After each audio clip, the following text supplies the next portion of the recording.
자, 다음은 변수 조금 더 자세히 살펴보도록 하겠습니다. 앞에서 다른 부분 설명을 드리면서도 변수라는 말이 몇십 번은 나왔던 것 같아요. 그래서 우리가 변수라는 것을 여러분들도 이미 잘 알고 있고 이 부분이 뭐 문제가 될까라고 생각할 정도로 익숙한 건데 그래도 조금 더 우리가 고민해 볼 부분들이 있습니다. 한번 보시면 자, Unit of Analysis 분석의 단위가 될 건데요.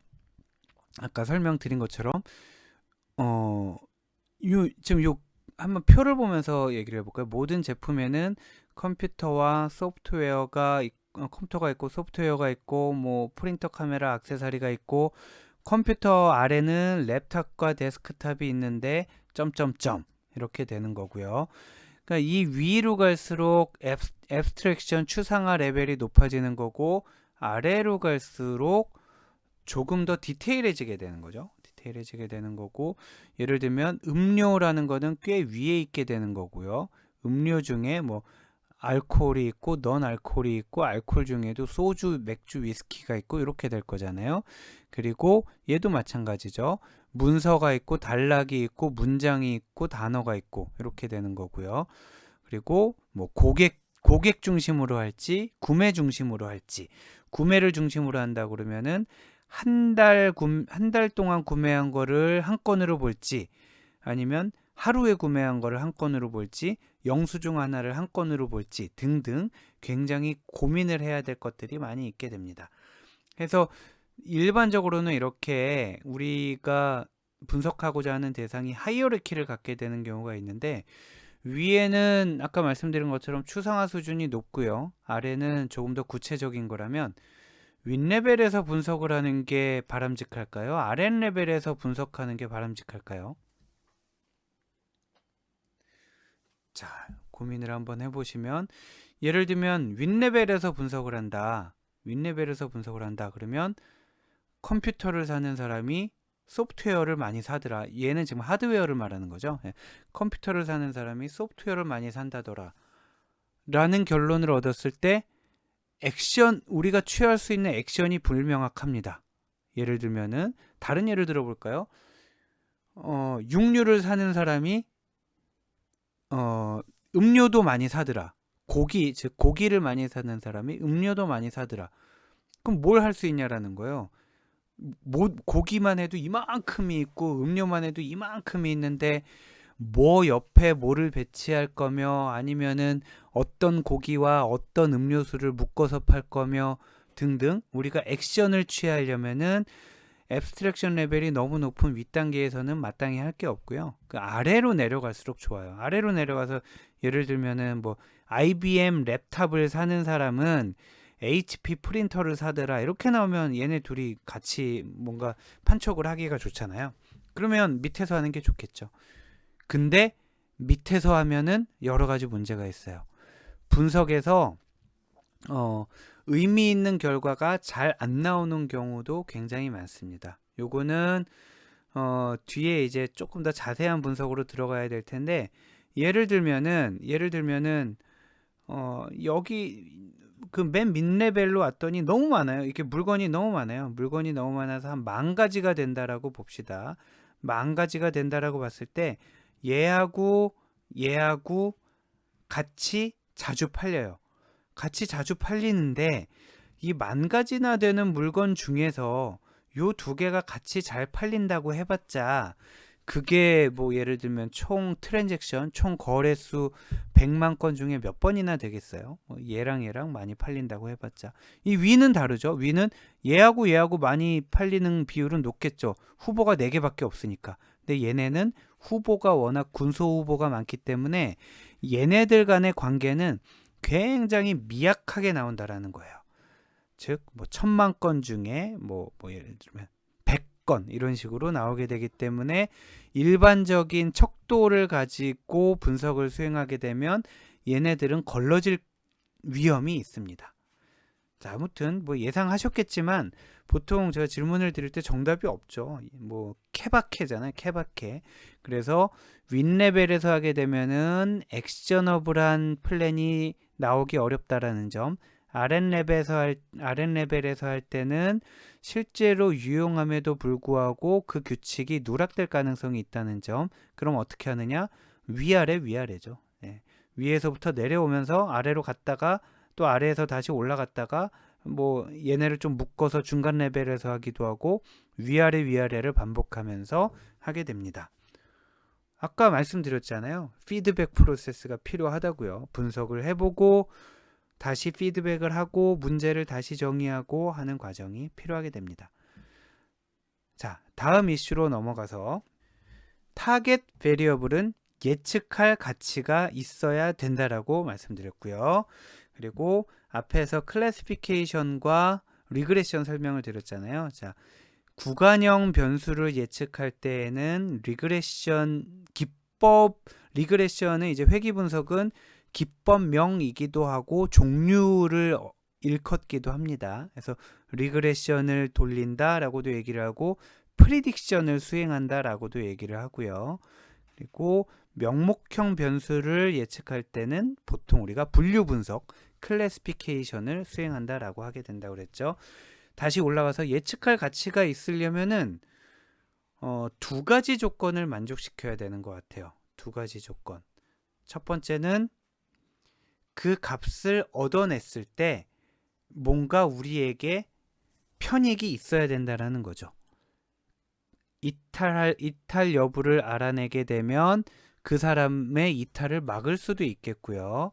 아니면은 도난 카드 여부인지를 알게 되면 카드 사용을 중지시킬 수가 있겠죠.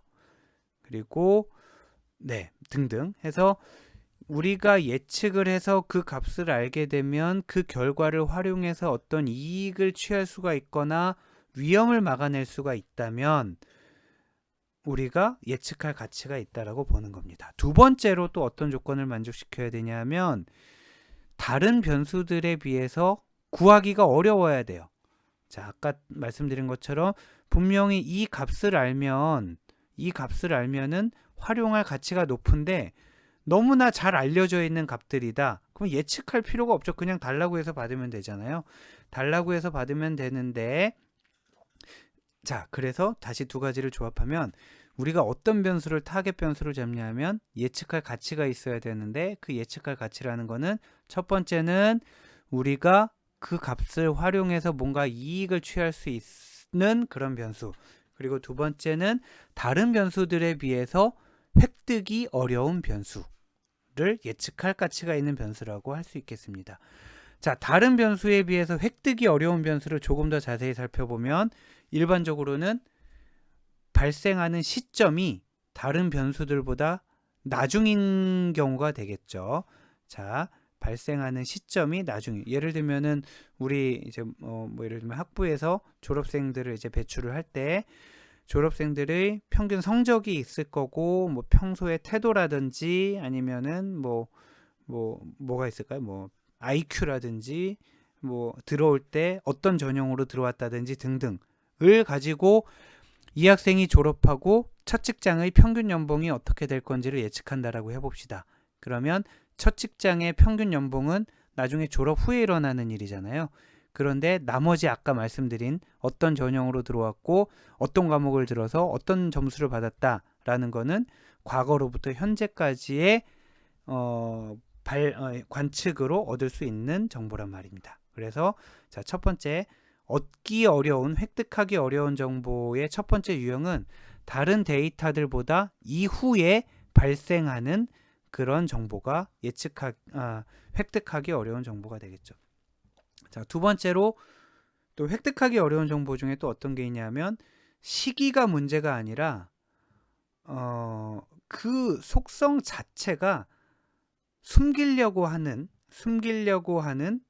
혹은 잘 알려져 있지 않은 혹은 뭐 잘 인식이 되지 않는 그런 것들이 되겠어요. 아까 예를 들어 말씀드린 것처럼 이 카드가 지금 도난 카드인지 아닌지는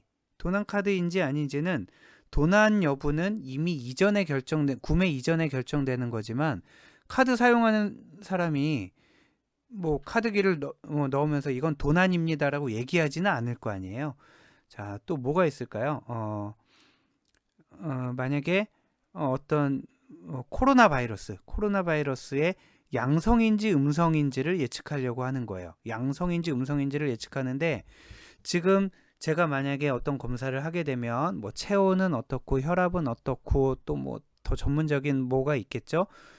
그거와 동시에 제가 코로나가 양성인지 음성인지도 이미 정해져 있는 거예요. 정해져 있는 거지. 제가 오늘 검사를 하고 내일 양성이 될까, 내일 음성이 될까를 예측하는 게 아니란 말이에요. 제가 지금 양성인지 음성인지는 정해져 있지만 알려져 있지 않기 때문에 다른 알려져 있는 값들을 가지고 양성인지 음성인지에 대한 답을 찾아가겠다라는 거죠. 자, 그래서 두 번째, 지금 뭐의 두 번째냐면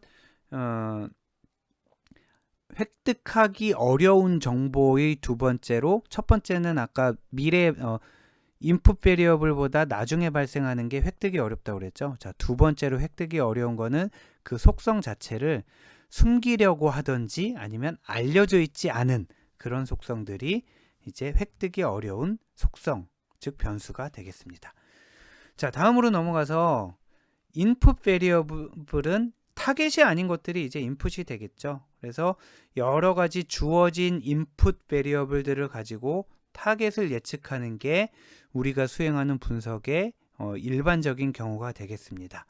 그래서 예를 들면은 아까 말씀드린 것처럼 뭐 학생의 뭐 수강했던 과목 수, 평균 평점, 입학 전형, 성별을 가지고 그 사람의 졸업 후 첫 연봉을 예측한다 라고 하게 되면은 나머지 변수들이 다 아까 뭐 성별이라든지 들었던 과목 이런 게 다 인풋 베리어블이 되는데 이때 주의해야 될 게 있다라는 거죠.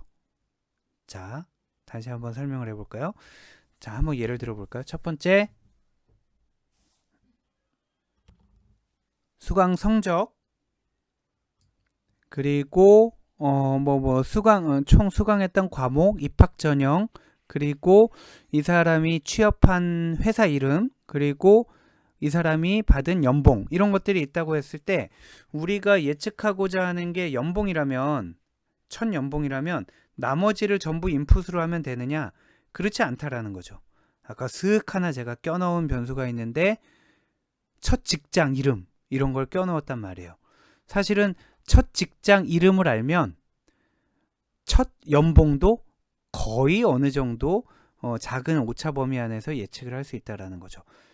만약에 이렇게 하고 돌리게 되면, 이렇게 하고라는 거는 실제로는 타겟 변수와 같은 시점에 얻을 수 있는 변수를 인풋 변수에 넣었을 때, 다시 조금 더 정확히는 실제로는 타겟 변수를 예측하기 위해 우리가 획득할 수 있는 정보 중에 포함되지 않은 정보를 인풋 베리어블로 사용했을 때는 예측 정확도가 뭐 100% 가까이 나온단 말이에요. 100% 이렇게 나오는데 나중에 그걸 가지고 현업에 적용을 하려고 하면 그 변수를 못 구하기 때문에 무용지물이 된다라는 거죠. 예를 들면 또 이런 것도 있죠. 어떤 전단지를 보냈을 때 이 사람이 우리 마트에 와서 물건을 구매를 한단 말이에요.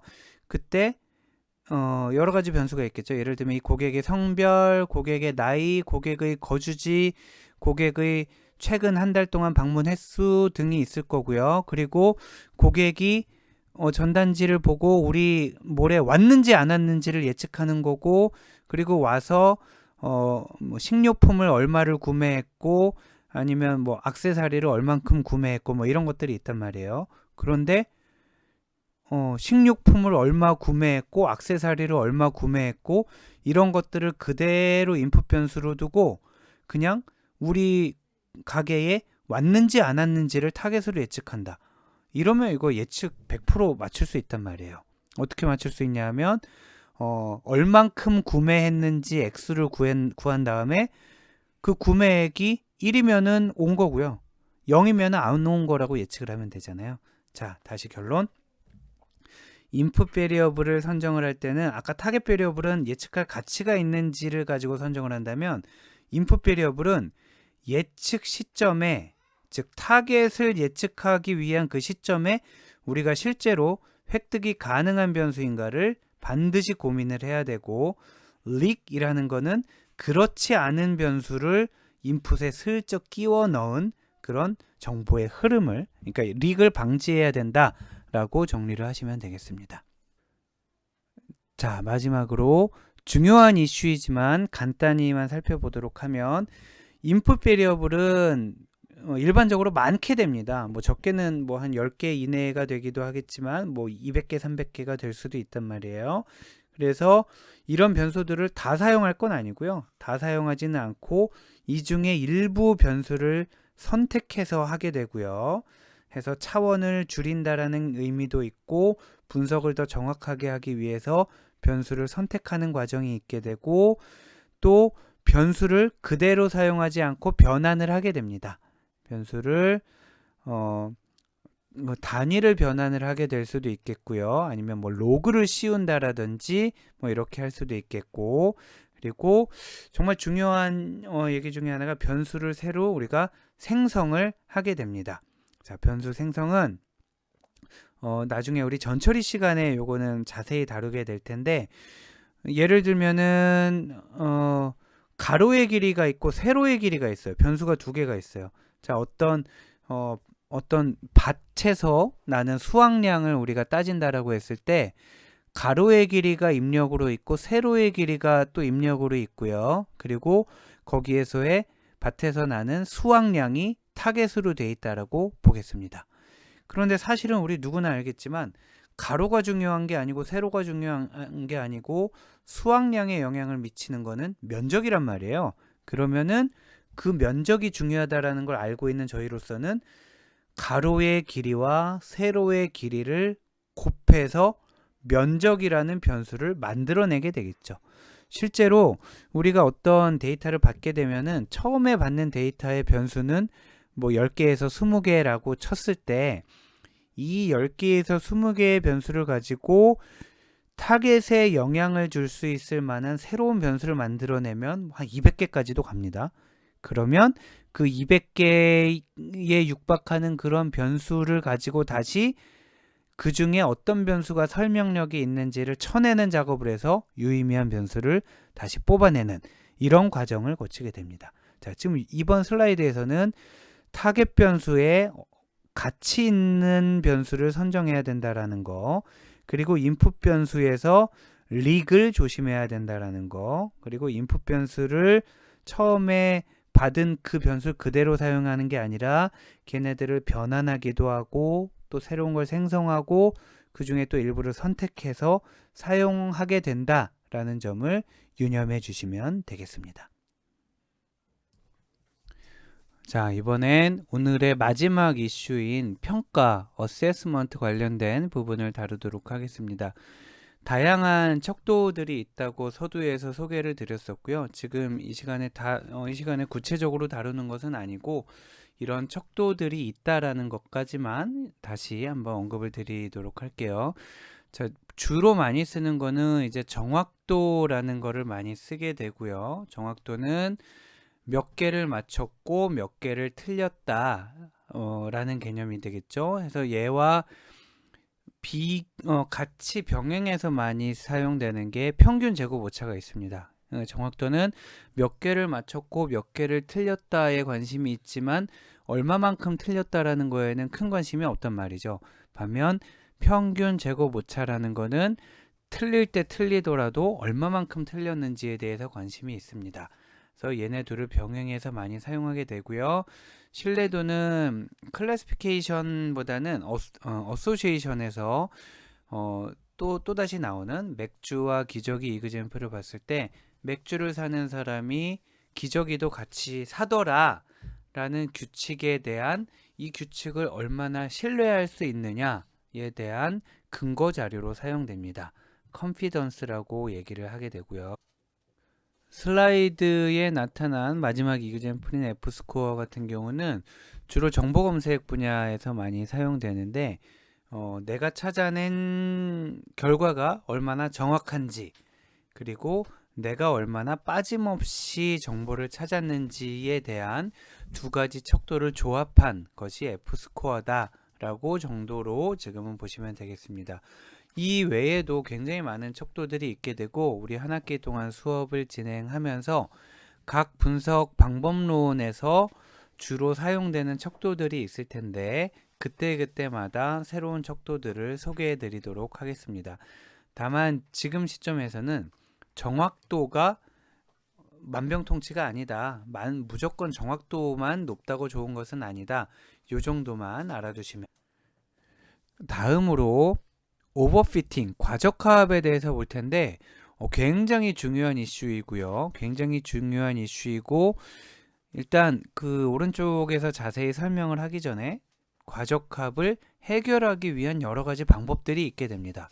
그 중에 가장 일반적인 게 데이터셋을 트레이닝, 밸리데이션, 테스트 이렇게 세 개의 셋으로 구분을 해서 각 셋마다 다른 역할을 주어서 과적합을 해결할 수 있다. 이 정도만 알아두시고요. 과적합이 무엇인지에 대해서 오른쪽 그림을 통해 살펴보면 일단 모델 1에서 첫 번째 그 위에 있는 그림을 살펴보도록 할게요. 위에 있는 그림을 살펴보면 여기에 파란색과 빨간색 데이터들이 마구 혼재되어 있단 말이에요. 마구 혼재되어 있는데 여기에서 우리의 목표는 파란색과 빨간색을 구분하는 선을 찾아내는 거예요. 파란색과 빨간색을 구분하는 선을 찾아내는 건데 이 선을 찾아내서 여기에서 정확하게 맞추는 것이 목표가 아니라 우리가 기대하기를 현재 위에 나온 요 빨강 파랑 데이터의 분포와 동일하지는 않지만 유사한 다른 데이터셋이 있다라고 가정을 하는 거죠. 지금 위에 그림과 아래 그림을 보면 얼추 분포는 왼쪽 아래에 파란색이 많고 오른쪽 위에 빨간색이 많잖아요. 얼추 분포는 비슷하지만 동일하지 않단 말이죠. 그래서 다시 한번 가정을 하면 얘가 샘플이고 얘가 모집단이 될 수도 있겠고요. 아니면은 얘가 현재 데이터고 얘가 미래 데이터일 수도 있겠고요. 얘가 공개된 데이터고 얘가 좀 보안 등급이 높은 데이터도 있겠습니다.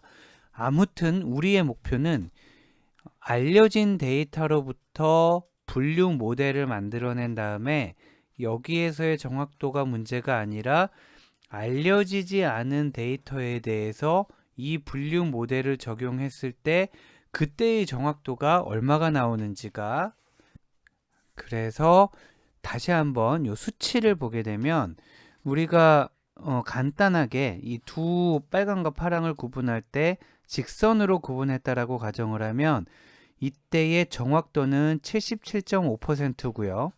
에러율은 22.5%입니다. 요거 수치 계산을 해보면 되겠네요. 계산을 해보면은 자, 77.5%를 맞췄으니까 22.5%를 틀렸을 거잖아요. 그래서 요거 두 개를 합쳐보면 100%가 나오게 됩니다.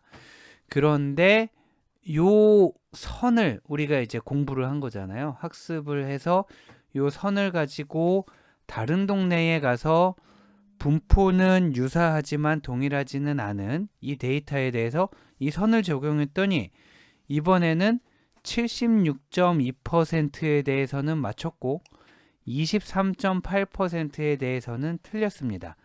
자, 일반적으로 accuracy 정확도는 학습을 할 때보다 테스트를 했을 때, 즉 새로운 데이터에 적용했을 때 정확도가 조금 더 낮게 나옵니다.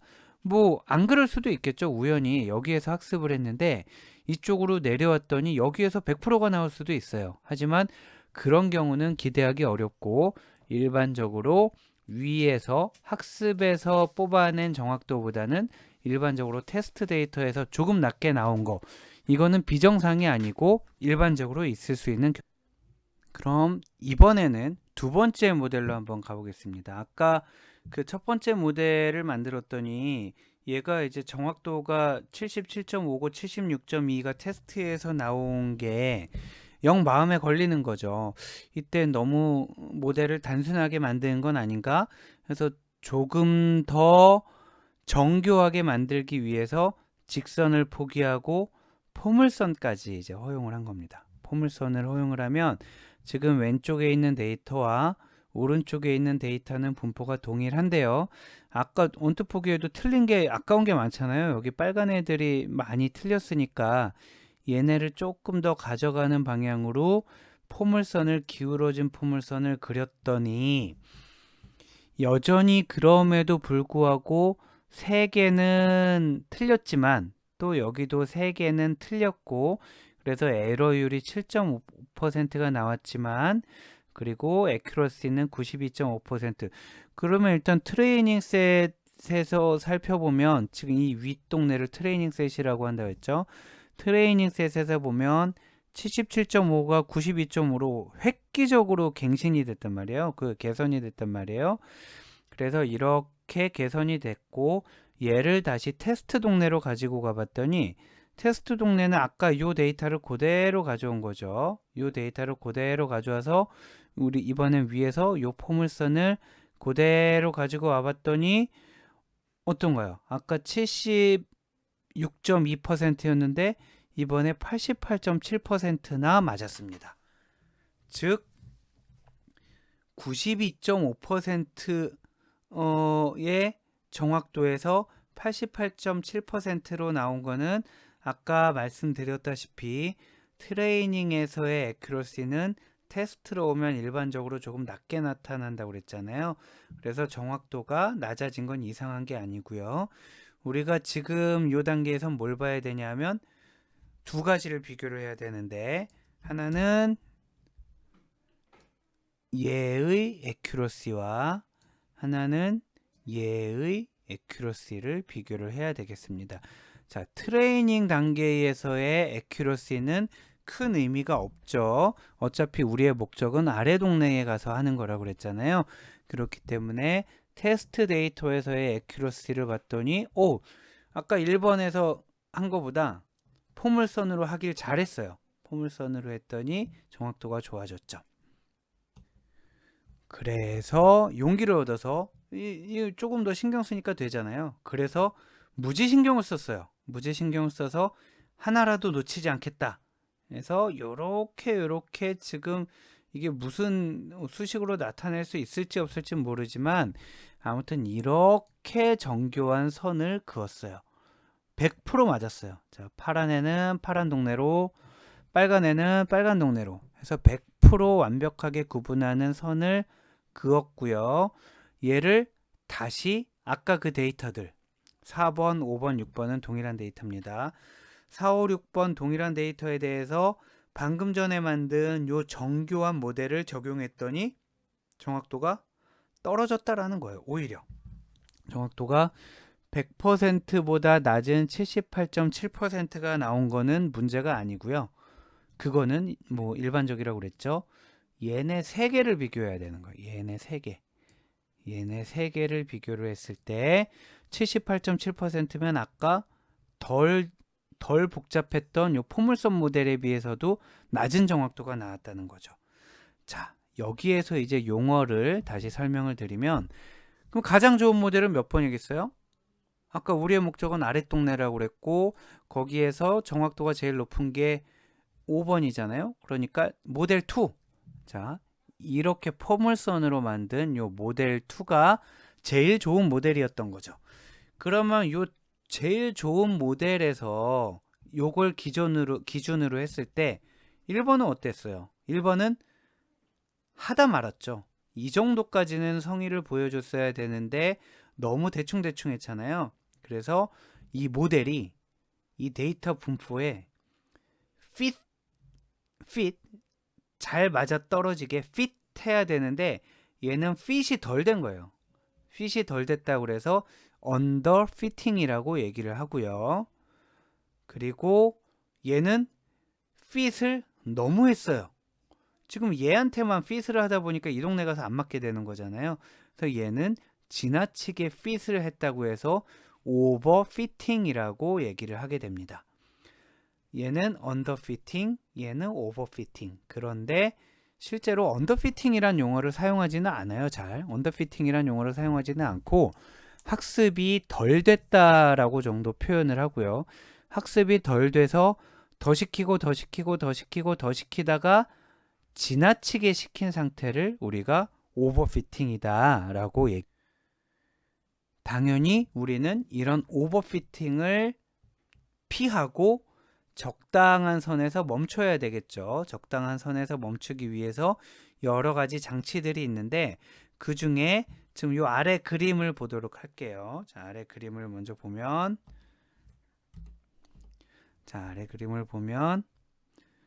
이 실선으로 나타낸 거는 트레이닝 데이터, 이 위에 있는 동네고요.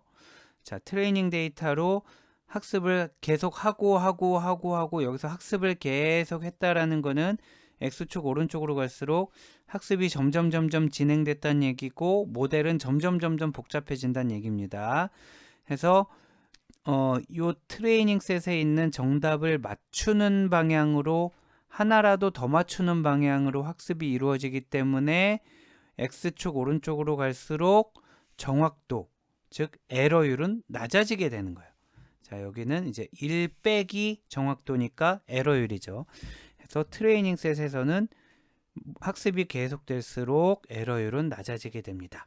그때 1번에서 만든 모델과 2번에서 만든 모델, 3번에서 만든 모델 혹은 지금 1, 2, 3으로 번호가 붙지는 않았지만 그 과정에 있었던 모델들을 가지고 테스트 데이터에 적용을 했을 때 그때의 에러율을 그려본 거예요. 보면은 맨 왼쪽 같은 경우는 1번에서 나타난 에러율보다는 22.5, 4번에서 나타난 에러율이 조금 더 높았잖아요.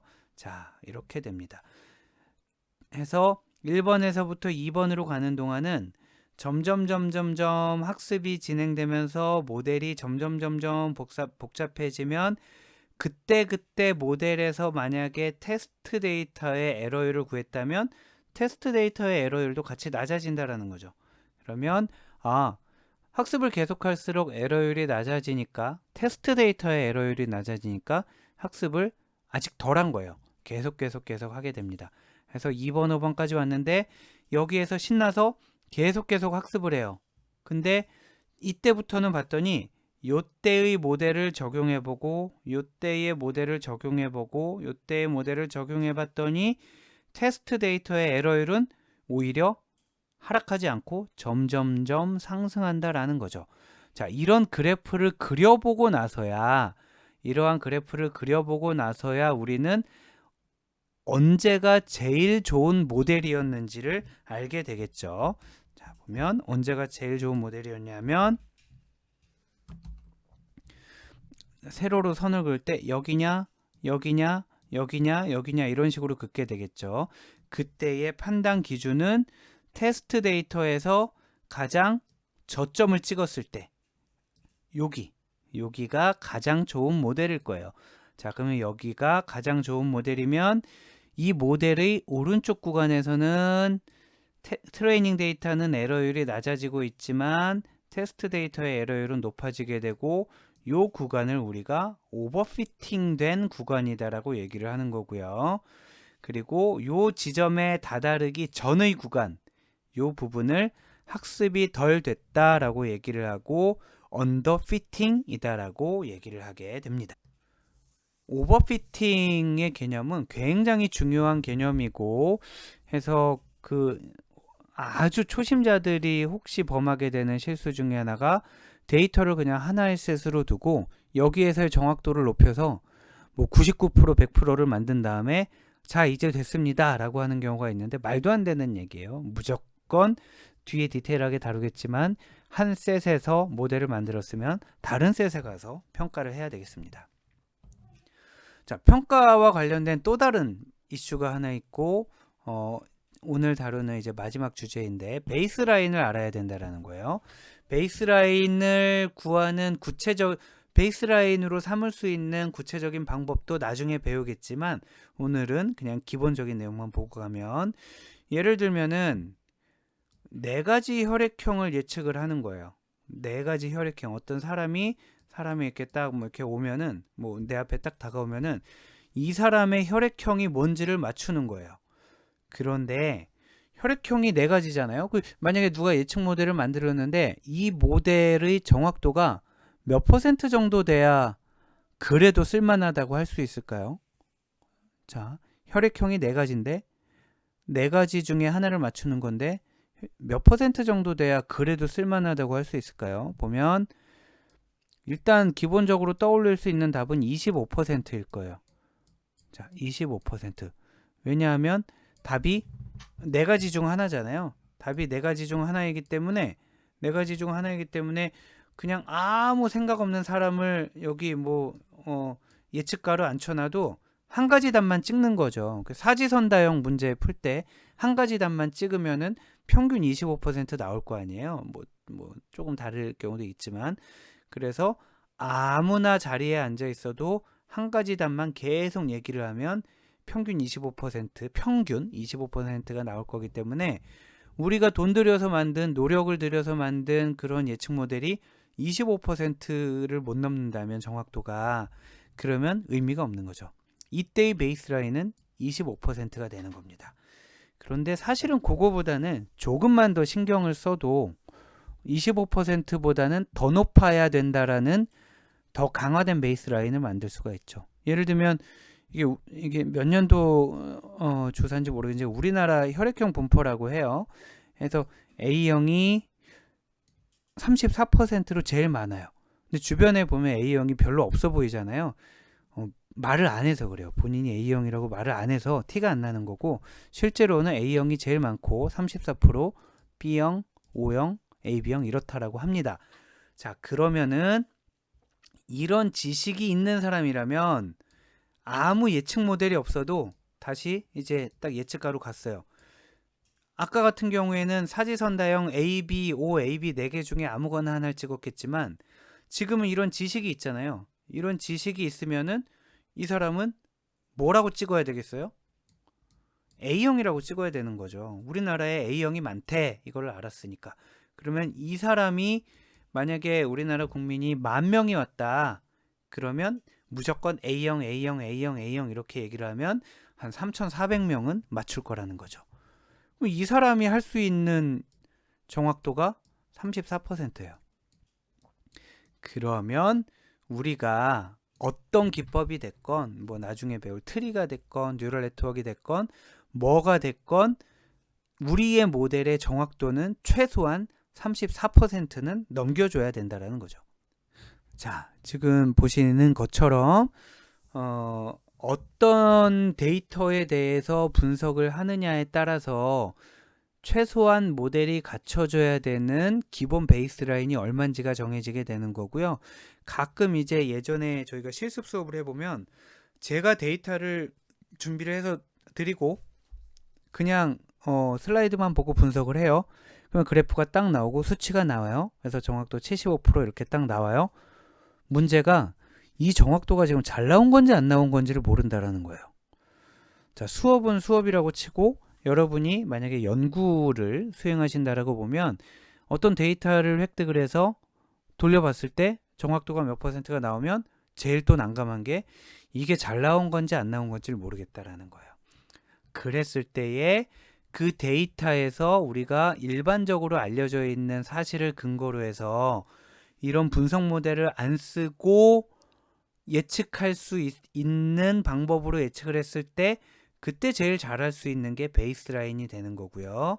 기본적으로는 이거보다만 넘기면 그래도 쓸모있는 모델이 됩니다. 하지만 실질적으로 보게 되면 결국 이제 논문을 쓴다라는 거는 어떤 새로운 방법을 제안을 하는 거고, 기존에도 동일한 문제점을 해결하기 위한 논문들이 있었을 거잖아요. 그러면 이때 베이스라인은, 자, 여러분 논문의 베이스라인은 기존에 있었던 유사한 환경에서 유사한 문제를 해결하기 위해 제안된 알고리즘, 그 알고리즘의 정확도가 베이스라인이 됩니다. 굉장히 어려운 문제예요. 그래서 기존에 있었던 알고리즘보다 우수해야 기본적으로 여러분이 새로운 걸, 더 좋은 거를 제안했습니다 라고 말을 할 수가 있게 되는 거죠. 그런데 사실은 그럼에도 불구하고 기존 거보다 꼭 우수하게 진검승부를 하기가 쉽지 않은 게, 기존 논문들이 수행했던 그 환경, 그 사람들이 사용했던 데이터, 그리고 그 사람들이 사용했던 어떤 그 구체적인 파라미터들 그거를 우리가 그대로 재현할 수 없는 경우도 있어요. 어떤 경우에는 벤치마크용으로 데이터셋이 공개돼 있으면은 동일한 데이터셋을 가지고 누가 더 잘 맞추나 시합을 하게 되겠지만, 그렇지 않은 경우, 공개되지 않은 데이터를 가지고 쓴 논문의 경우에는 어, 서로 직접적인 비교가 어렵게 되는 거죠.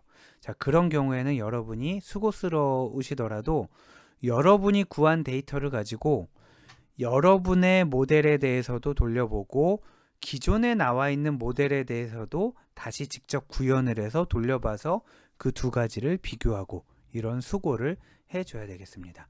자, 아무튼 요 베이스라인 나중에 간단히 한 번 더 언급드릴 기회가 있을 거고요. 지금 요 슬라이드에서 가장 중요한 개념은 오버피팅, 과적합. 이 개념은 반드시 이해하고 가시도록 하고, 요 우측에 나와 있는 위에 있는 이그젬플과 아래에 있는 그래프도 반드시 이해하시기를 바랍니다.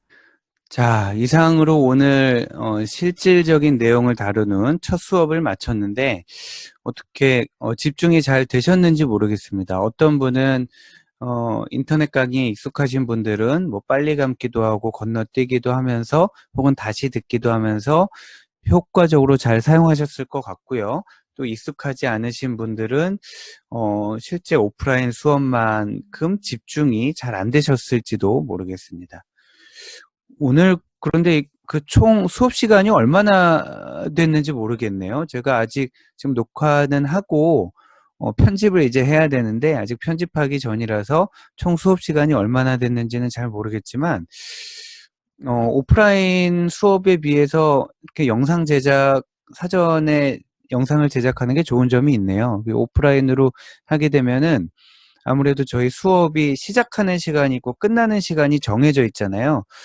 그런데 이 주제에 따라서 우리 수업 시간이 150분 기준인데 주제에 따라서 150분을 좀 넘기고 싶은데 이제 여러분들 이제 되게 돌아가셔야 되니까 그게 어려워서 중간에 끊거나 서두르는 경우도 있고, 혹은 뭐 150분보다 너무 짧게 끝나면은 또 여러분들 또 힘들게 또 학교까지 오셨는데 수업이 너무 짧게 끝나면 죄송한 마음이 있어서 또 다른 주제를 다시 미리 하기도 하고 이렇게 되는데, 영상으로 하니까 일단 150분을 기준으로 하기는 하는데 그거보다 더 짧아질 수도 있고 길어질 수도 있고 어떤 주제에 따라서는 더 짧은 게 적합할 수도 있고 또 길어질 필요가 있는 것도 있고 그럴 것 같아요.